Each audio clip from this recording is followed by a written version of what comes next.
The crypto markets are going so well. Load the Tether FUD. No! Yes, it is true. Another day, another FUD story from Tether.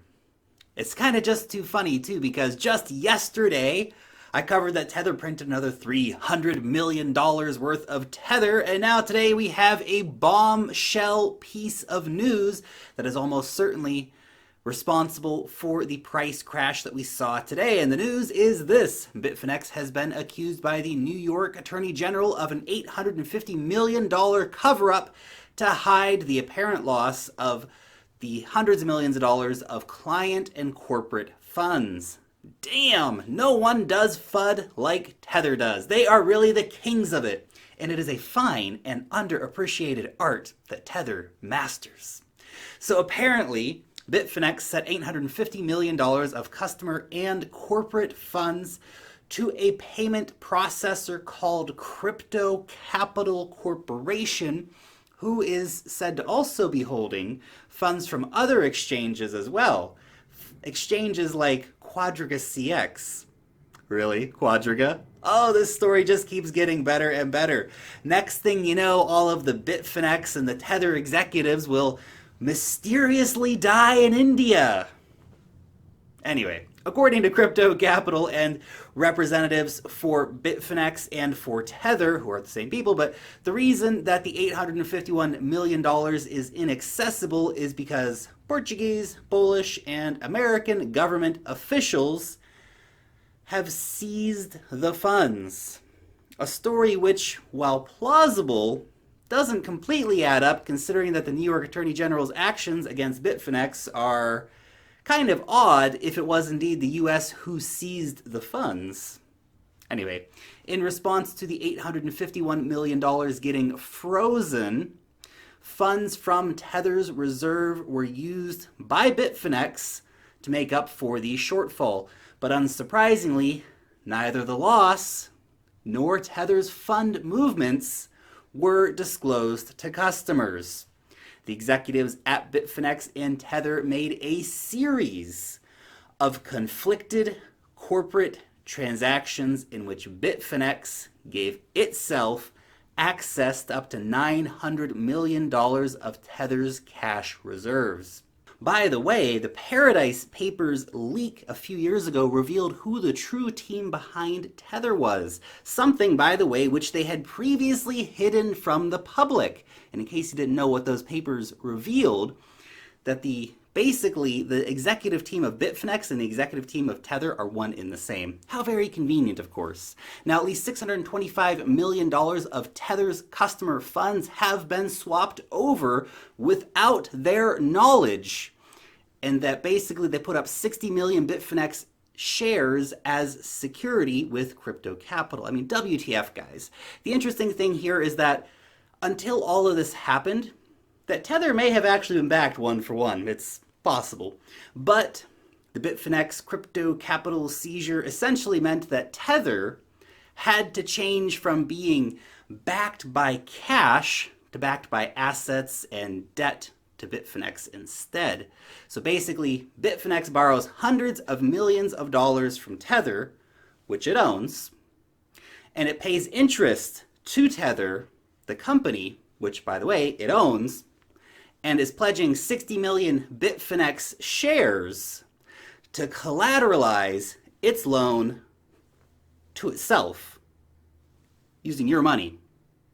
Sounds pretty legit, right? Keeping it real though, if Bitfinex does actually continue to turn profits, then all of this, while incredibly shady, won't really be a big problem, and Crypto Capital will likely at some point release that $850 million of funds, assuming of course that they actually have them, who knows, but the issue here is disclosure. That we have had about this situation, this is the first we've heard of it. And this situation happened last year. So now we can look and realize that a cover-up has been in effect for a long time. The real concern, as always, with Tether has been the incredible lack of transparency and the general disregard with which Tether and Bitfinex treat the crypto community. This monster continues to surface every few months, and anyone can look at Tether and realize how dishonest they have been. They have been completely non-transparent in their dealings with the community. There have been no real audits in spite of promises for audits. There was the time, remember guys, that the accounting firm made an audit, but where the first line of that audit said, "This is not an audit." Then there was the time they got some lawyers to say that they had seen the financials and that it was all good. Still not an audit. Really no financials at all for Tether. Total lack of transparency. And this has been and will always be what Tether is.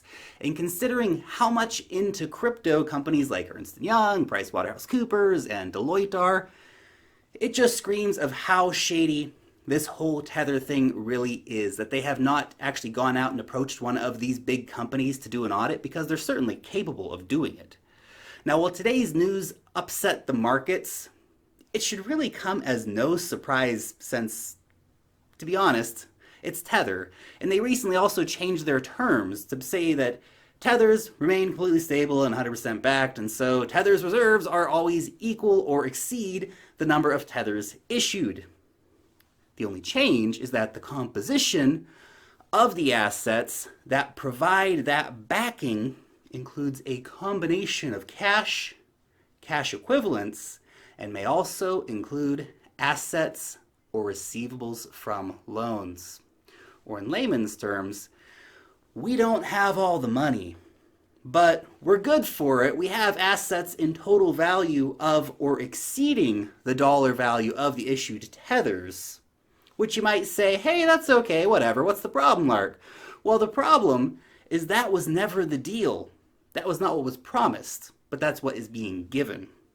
This has all, by the way, been brought about by New York Attorney General Letitia James, who came out and said, "We will continue to stand up for investors and seek justice on their behalf when misled or cheated by any of these companies." She has obtained a court order against iFinex Incorporated, which operates both Bitfinex and Tether, ordering them to cease violating New York law and to stop defrauding New York residents. So, will Tether be banned from exchanges with a New York bit license? Well, not now anyway. The Attorney General's office is not seeking to prevent legitimate trading on Bitfinex or redemptions by Tether. The Attorney General office even wants the court to grant a preliminary injunction in order to preserve the status quo pending completion of the investigation into this particular situation. So basically business as usual until the investigation is completed, which will probably still be business as usual. And this could all take a very long time, as court cases usually do. Now, in practical terms, can US regulators actually shut down Tether? It's incredibly unlikely.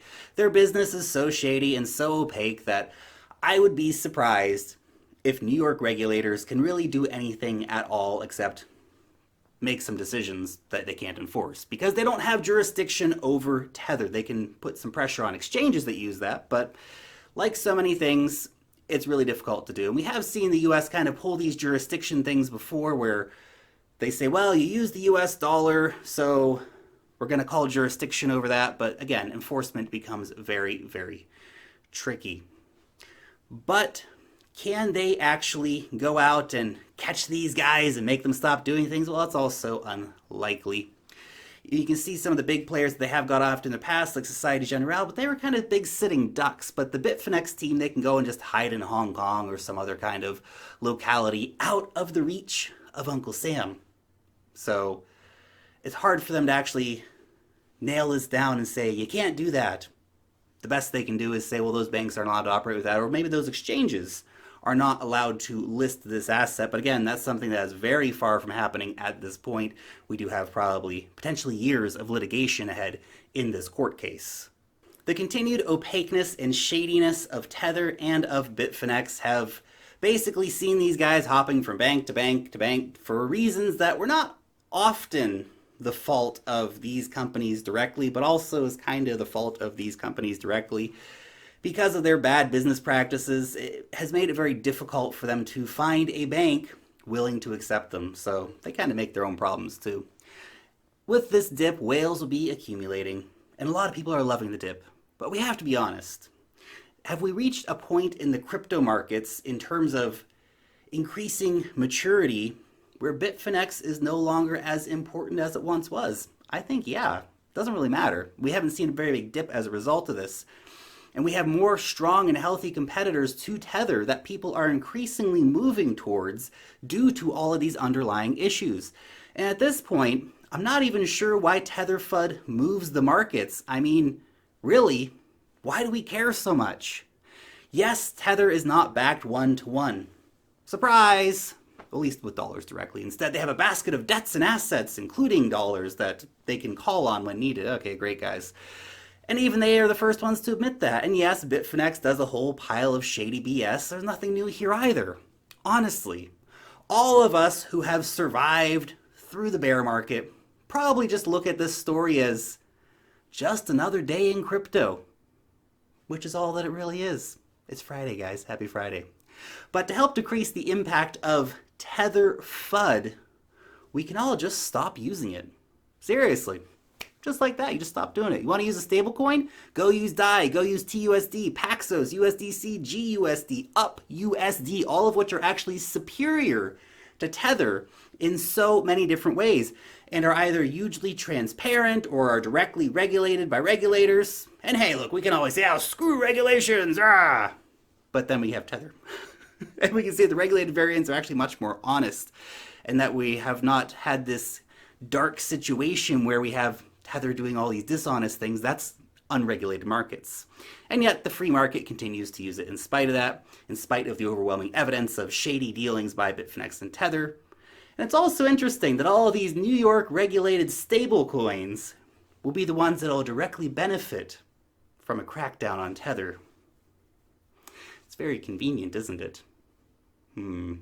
Anyway, guys, thank you so much, as always, for watching today's video. You guys seriously rock, and I really respect the time that you take out of your day to come over here and watch these videos. By the way, if you have not checked out Cryptocurrency Explained, if you're new to crypto, if you know someone who's just getting into crypto and they want to find out more about cryptocurrencies, check out the playlist. I've got it just here. You can also send them to thecryptolark.org.